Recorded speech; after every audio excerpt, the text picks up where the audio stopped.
Hello YouTube, this is Charlie426, and today we have the review of the Premium Bandai exclusive, or P-Bandai exclusive, Master Grade GM Cannon North American front version. Now this is basically a recolor of the Premium Bandai exclusive GM Cannon, so the build-wise, structure-wise, everything is the same. There's nothing actually too new besides the color and the water slides. Now back then, the GM Cannon Master Grade review I made was one of my early videos. It was a time when I was still getting used to making videos, making reviews and such, so it was kind of bad, and I was using a really terrible camera at the time, so I recently made that video private so nobody can actually see it. And today I'm basically going to make a new review out of this version, so hopefully I can redeem myself. Okay, first of all, as usual, this is a Premium Bandai exclusive kit, which means it's a limited edition. Doesn't mean it's actually the original price isn't as much as you think. It's usually, if you're living outside of Japan or Korea, it's the taxes, shipping fees that make it expensive. So, just letting you guys know. Anyway, let's get on to the review. First of all, as usual, I'm going to show you guys what the components are because there's a lot. First of all, you get, of course, the mobile suit itself. You get an extra cannon ammo clip that goes on the back. One is actually attached on the cannon itself. The hands, being a Master Grade, they give you the 2.0 hands because this kit itself is based on the Master Grade GM 2.0, which I yet need to try. And the stuff that you're supposed to be using and getting are these stuff. First of all, you get an action-based connector. You get a good set of interesting water slides. No numbers this time. This is the North American division version. So you have all these red lines and such, the NA symbols, and this yellow part. It's supposed to go onto the neck area, but I didn't use these because I am really terrible with water slides. So yeah, and I personally think this looks way better than without these. So that's that. You get the typical weapons of the GM 2.0, the bazooka, the beam spray gun, and the shield in a different color scheme. So really nice color scheme if you ask me. And here are some stuff that I already cut off from the plates. You get a different color version of the cannon because this thing gives you actually two of the same plot plates because of the color combination. So you have to actually read the instruction manual really carefully because some parts use this blue-gray colors, or some parts also use that white color. So you have to check the images or read the instruction manual really carefully. Here we go. This is the part where you actually can attach the cannon as well. So different color combination. And here's for the chest piece, another chest piece, and this one, which I'm not sure what it is. So these are the stuff I actually cut off, and I'm going to now show you guys the stuff that are on the plates. First of all, let's start with the big ones. Here you go. We have our first plate. This is in like a blue, according to the manual, it's like in a blue-gray color scheme. To me, it just looks gray, but oh well. As you can see some armor parts from the GM 2.0. So basically, I'm actually planning on getting at least 2 or 3 GM 2.0s because you have the headpiece, which I am really impressed. I mean, you can make a whole interesting color version or a variant of the GM using the leftover spare parts. You can make like a blue-gray GM, or partially blue-gray GM 2.0, or like a semi-light armor GM Cannon using the leftover parts. Now that's not all. I mean, you have these parts as well. You have another chest piece right here. You can easily use these parts to color the GM 2.0, or a little bit more easier to make it into the white dingo version, if you ask me. But that could be just me. Once again, we got more color parts. This is for the other cannon color, and we do have its extra backpack, the white version. This one's using the blue-gray version as well. Back skirt, feet. I believe these are for the normal GM 2.0 legs or size, if that's what you guys call it these days. And let's see what else we got. Oh, sorry about that. Here. Besides the first one I show you, here's what we got. We got also another gray chest piece with the gray shoulder parts. Excellent. And we got these parts, which looks like the side skirt armor. I believe they give you 2 sets of these because of the color scheme.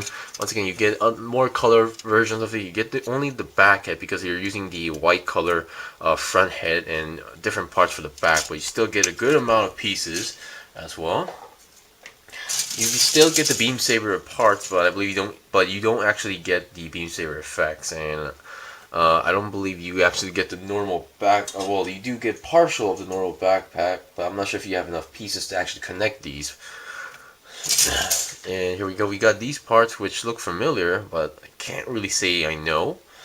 More inner frame for the leg parts, outer leg parts. I'm kind of confused with these parts. More backpack, back skirt, and more. This is the same one I just showed you guys. Feet, more gray knee. You get an extra gray knee part for some reason. And finally, you get a extra shield. Well, not actually an extra shield, but the outer shield part because you're using the gray part. So if you want to make a white shield with the gray cross, I guess it's really up to your choice. And another chest piece. Sorry, I got a little bit mixed up there because there's a lot of plot plates left over for this kit, which always gets me confused time to time. Okay, now let's get on to the articulation. The articulation wise, most parts are pretty much the same as the GM 2.0 if I have to assume, because funny enough, being a Federation nut and a GM nut, I haven't tried the GM 2.0 yet for some reason. Okay, for the head, I really love the head, and unlike the original, or not the original, but the first GM Cannon, Master Grade, the visor wasn't too colorful. I mean, it technically had color, but a weak color scheme. This one has a really light, but strong blue color, which I really love. The head itself doesn't move that much for some reason. I'm not sure if it's the same case as the GM 2.0, but it does not move too much. I mean, it can go down that much, up that much, and twisting is not much of an option. I mean, you can twist this much, I believe, but because of the big extra different head design on the back with the antennas, it doesn't move too much, so 360 is not possible. And now one of the main attractions of the kit is the cannon. You have the cannon, it can move a pretty good amount. You can go up and down that much, up and down. You can move a little bit side to side, but not too much. Just letting you guys know. And I believe if you're using the water slide, there should be like red lines here. So yeah. For the shoulder part, it has a really good amount of articulation. It can go front that much, back that much. Can go to the side, and you can flip open the side, the shoulder armor. But as you can see, it's popping out from the inner frame. So that's that, and you have your typical 360 twist, double jointed elbow, and then you can go 360, and you have those individually articulated fingers with the 2.0 style hands, with a peg coming out for the weapons. Now personally, I don't really, it's really not painful, but sometimes I get annoyed building these individually articulated fingers because, small fingers. And personally, I think the hands are a little bit too big for the kid, or it could be just me, but yeah. Okay, that's that. Now let's get the body. Now, one of the new pieces, of course, besides these parts, if you're using the water slide, there should be a yellow water slide here. I suggest just coloring it. That would be way more better or easier. One of the new pieces is the chest piece, where you have to use only half of the vents, and you have to cover this part off with a different piece. So that's that. I mean, it's not too different, So I believe this comes in a different piece. This part is pretty much the same, but they give you a different size for this section. The cockpit doesn't move open too much as my first review of the kit. So I guess this is as far as you go, and you have this latch you have to push up to reveal the pilot right in there. So that's something interesting, if you ask me, or something you don't really see every day. And yes, you don't get a core fighter, but you rather get a core block. Yeah, that came out easier than I thought. Okay, that's that. Now let's look at the backpack. The backpack is pretty much a different backpack, and the thrusters are in there, but they don't really move because the way how they were connected, they're in a plastic ball joint, so really stiff, and it was kind of tricky to get in. Yeah, the cannon is not attached to the backpack, but rather on the inside, onto the main body, shoulder area. and this part is pretty much guard off, so that you can't actually like modify this to have a beam saber unless you really like cut it off and then modify it heavily. So that's that. And I believe that we never mind. So we see in the main upper body, being a core fighter, or not core fighter, core block base, you don't have much movement on the main body since it's really getting hindered by a lot of areas. It does have sort of a nav crunch, but not exactly it's supposed to. I mean, that's like a by-product thing. Okay, now let's look at the waist. The waist, you have front skirts that individually move, but because of the design of this part, they don't really move that much. You have to like move your way around of that, so you can go front that much. And you have this V section here, but if you actually look at the pictures or art style or art on the wiki, this part is supposed to be gray as usual, not gold or anything. The side skirt, they don't move too well, a good amount, I guess, and they have these tees and pegs or shapes to go around, so it's not all wobbly and stuff. The back skirt technically does move, but it's not really meant to move too much because, as you can see, a ball joint just popped out. So yeah, the back skirt, it's pretty much recommended not to move it, and here we go, I just popped out another side skirt. The legs have side swivels as well, and very stiff, and can go to the front 90 degrees, and then has a not exactly a double joint because, well, double joint, sorry about that, I got confused. It's a double joint, but because it's really stiff, you need to like bend it a little bit more harder. As you can see, I saw it just got locked in place, but not the case. So definitely the frame is, I believe, is based on the 2.0 GM 2.0. So articulation wise, until the leg is pretty okay. And I should now mention the feet after I reattached the side skirt. Sorry about my mistake. Yeah, sometimes some kits are like really stiff to the point where you're not sure if it's possible to move a certain amount. And just for the record, you can go to the side, not exactly 9 degrees, but a good amount for this kit.